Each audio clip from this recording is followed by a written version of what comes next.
Monsieur le Président, mes chers collègues, lors de la présentation du SRADDET, nous vous avons proposé 3 mesures capitales pour réussir sa déclinaison. Je les rappelle ici, l'urgence de la mise en œuvre d'une territorialisation de nos politiques régionales, l'urgence de faire confiance aux territoires, à leurs talents, et de les accompagner plus fortement, et surtout d'impliquer plus fréquemment nos concitoyens à la vie politique. Or, à la présentation de vos orientations budgétaires pour l'année 2020, nous ne retrouvons pas ces intentions et nous nous interrogeons sur le sens que vous donnez à ces OB. Elles nous semblent en fait être construites et justifiées par des éléments structurés au service de votre prochaine campagne électorale à venir. Seraient-elles les prémices de votre campagne régionale? Oui, parce que je précise, je parle bien ici de la campagne régionale.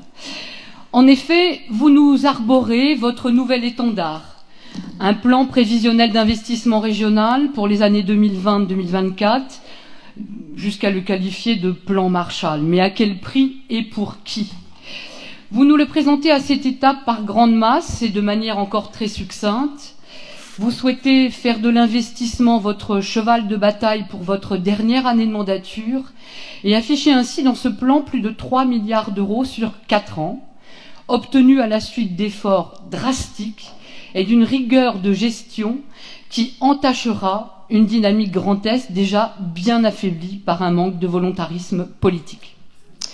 En effet, pour alimenter ce PPI, vous nous précisez que vous voulez aller à nouveau compresser les dépenses de fonctionnement pour les années à venir, alors qu'elles ont subi vos coupes sombres depuis 2016 et que depuis 2018, leurs évolutions est contenue par une contractualisation avec l'État, comme 320 autres collectivités.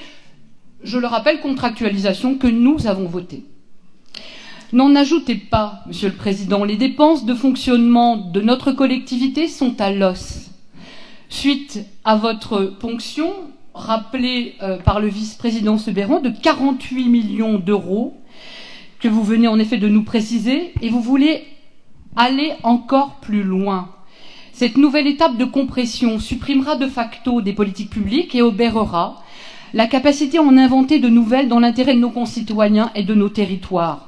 Je vous formule ici un vœu, puisque vous êtes sensible à cela et vous nous le réclamez.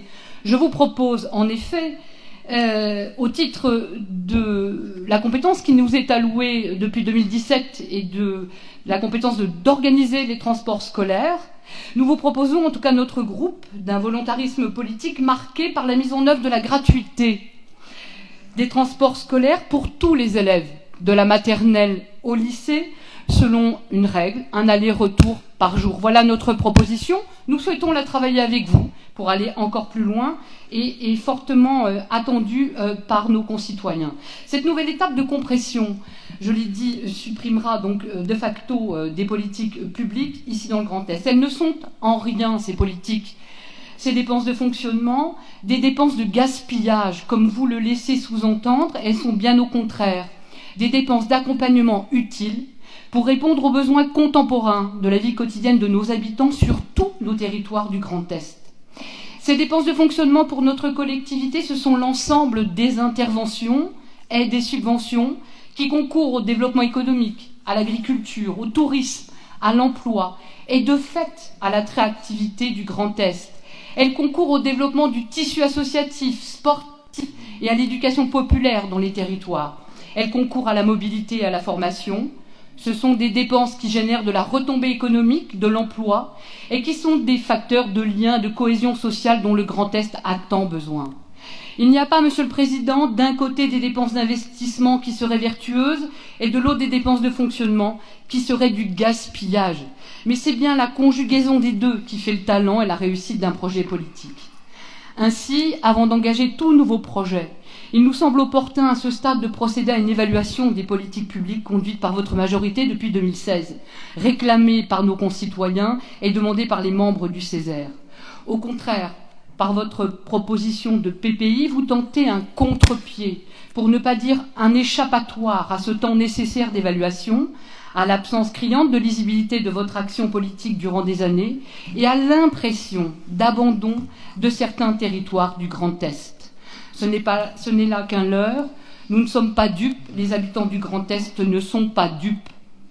L'élaboration d'un plan pluriannuel d'investissement nous semble opportun pour toute collectivité, mais le vôtre arrive bien tardivement en cette fin de mandature et nous en mesurons la finalité. Je termine. Trop approximatif, il est à ce stade un outil de communication, de marketing politique, précisant des grandes masses budgétaires annuellement. Il ne dit rien de sa méthode, de ses orientations, de ses objectifs et surtout de sa redistribution dans un équilibre territorial nécessaire et d'une territorialisation efficace. Merci. En revanche, nous soutiendrons, Monsieur le Président, à PPI. Merci, Madame Thomas. Nous combattrons un projet électoraliste en revanche. Merci, Madame.